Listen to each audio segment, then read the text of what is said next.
we'll just start with, do you have any new information you're able to share since? Not much new information. It's still an active scene where they're doing some investigation work out there, what their company is. So we don't have a whole lot of new stuff to share. But the company itself is in the process of trying to get their business back up and running, their machines back in working order, and getting employees back to work, which is the ultimate goal for everybody involved with the response. Of course. And then there's no update to cost of damages, no update to a cause, right? Not yet, no. Okay. It's still under investigation. Okay. We, as the fire department, are completed with ours. It's the private investigator out there with the company that is still working through the stuff that's out there. Okay. So the cleanup process is still underway. We have responded back out there at times to put some hot spots out as they pick through this stuff. A lot of it is parent roll paper, so as the metal and stuff comes off, and the wind we've had in the last few days especially, we have gone out and helped put out some of those flare-ups that are still reoccurring. So it's still active. We're still working through it. As you know, more info comes, it'll be forthcoming to everybody to share.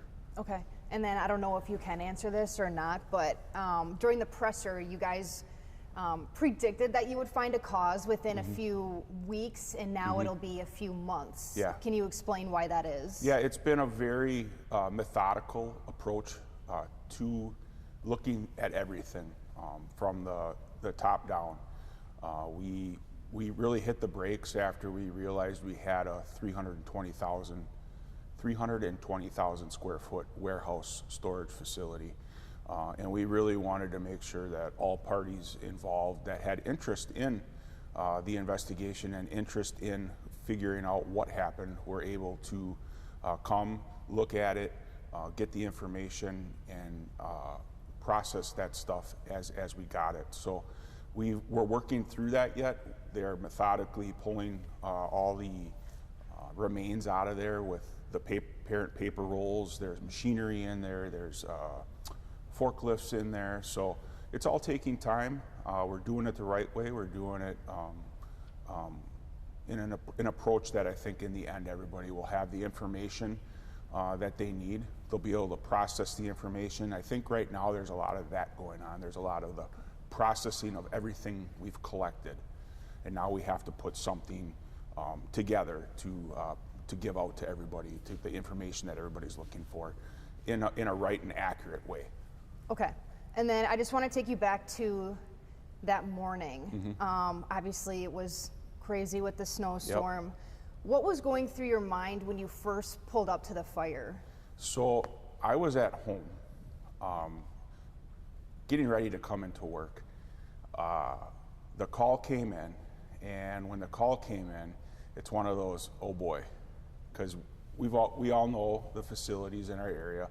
It's a large paper processing with storage, and the notes in the CAD, and with me turning on my radio, I knew we had a confirmed fire from the get-go, from the first arriving crew, which is the engine that's sitting right behind you. They arrived first. They had issues with access because of the snow. They reported heavy fire upon arrival, already coming through the roof. And when you know you have parent rolls involved with that, we knew we were in for a long day. So I then contacted our other co-chief, Eric Geltema, and I decided to actually stay home, log in from home, work from home, and try and backfill the city with emergency callback, because I knew we needed more people. And I did that all from my office at home. As I actually told my wife, I said, let me know when the plow comes through, because when the plow comes through, I'm heading for the scene. And I got to the scene, I think roughly around 10 o'clock. And when I showed up, we had just about every rig you can imagine in this area at the fire, trying to put this fire out, that had grown and spread through that 320,000 square foot storage facility in one of the largest blizzards we've had in the area in the last 100 years. And then you compound that with being one of the largest fires we've seen in my career here at Green Bay. We were prepared. Prior to the fire or this day, we already had 4 plows that we have on the fire department staffed with our individuals, and their direction was to keep access to any call that came in within the city, plowing driveways out, plowing access to the front door, helping with snow removal if we get these structure fires. So that was good to have right away. We had 4 of our plow trucks with plow drivers over there plowing access for all of our fire apparatus to get closer to the building, because some of them were getting stuck with just having that amount of snow on the aprons into their driveways. So those plow drivers played a crucial part in us getting access and getting close, getting our equipment close, and being able to hold that fire that was in that one 320,000 square foot structure from impeding on the other structure. We kept it at its firewall. Our firefighters took a beating that day with the cold, with the snow, with how much time they were on scene working. And ultimately, I think we did a great job keeping that fire contained to just that one building. And, you know, going along with the snowstorm, what other challenges did you guys face with this fire? We had some challenges with water. We had a few water main breaks. I was in direct, once I got on scene, we had our first water main break early afternoon, midday. And that was some phone calls to Green Bay Water, like, where are these water mains on the grid? Are they connected? Where can I get a different water main from a different line or grid within the city, that we at least know that if this one goes, we still have a hydrant that's going to work. We work really close with our neighboring communities, specifically Howard on water supply. Howard, I talked with them, and they gave us permission to use 2 of their hydrants that they have on their grid that are right across the street, which helped us tremendously, because those hydrants actually, the grid was a little bit different, where our water pressures and our water supplies were a little greater on one of those hydrants. So that helped us out quite a bit. The caveat to that was it was about 2,000 feet away. So we laid out about 2,000 feet of LDH. We laid that down Elgin Drive to Larson, over where Wisconsin Builder Supplies front office building is there.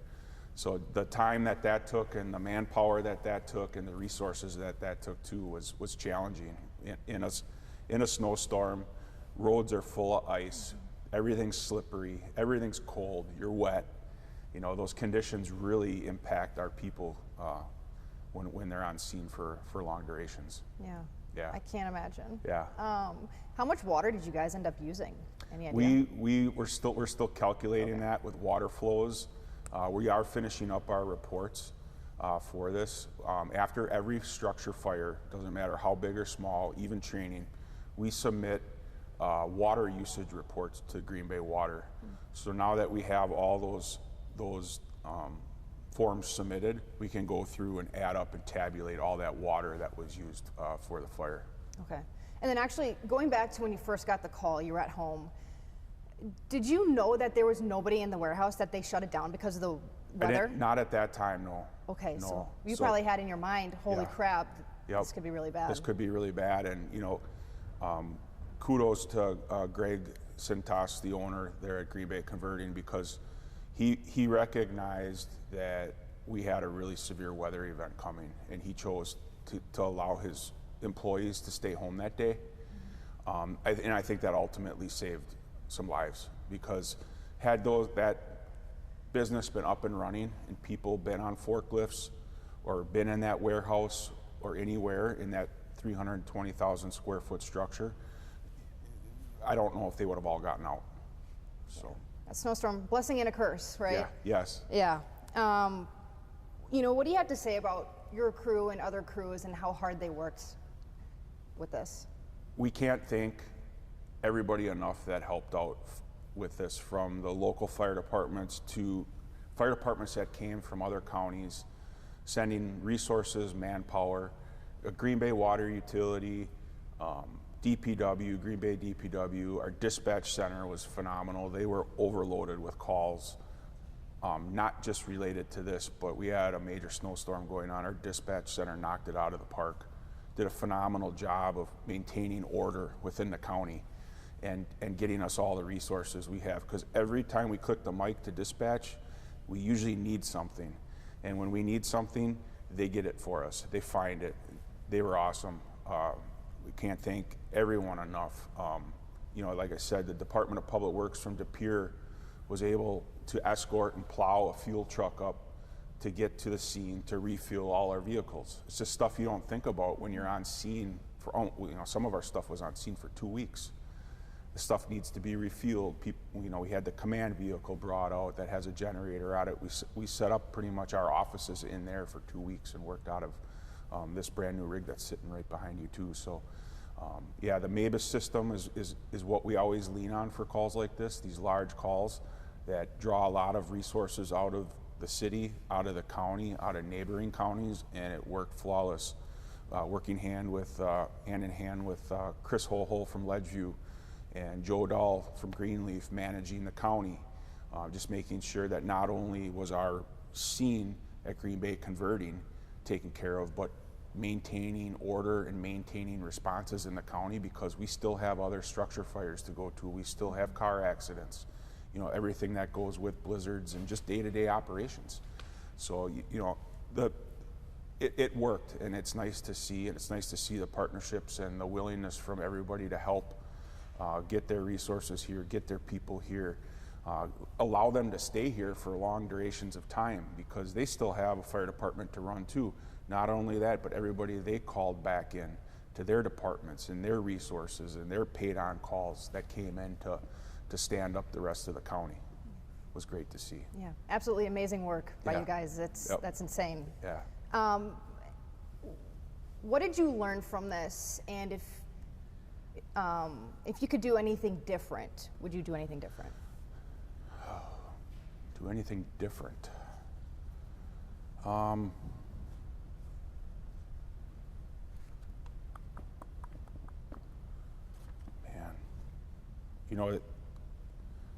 The team, the process worked. There's always little things you can tweak along the way, but no fire scene's ever the same, and you never know what to expect. These are calls that you maybe get once in a career, once in a lifetime, and this is what you train for. The MABUS system worked. The response worked. The weather didn't cooperate, and we all know that Mother Nature always wins.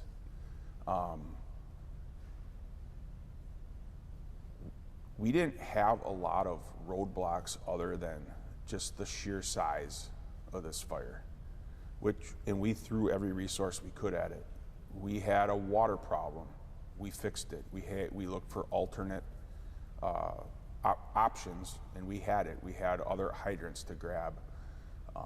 We had terrible road conditions, and Department of Public Works was able to get us salt trucks. They were able to get us plows. They were able to bring out a grader and get that ice off the ground. Just the insurance, the response by the insurance company, the private insurance companies, and Chuck over there, working with him was fantastic.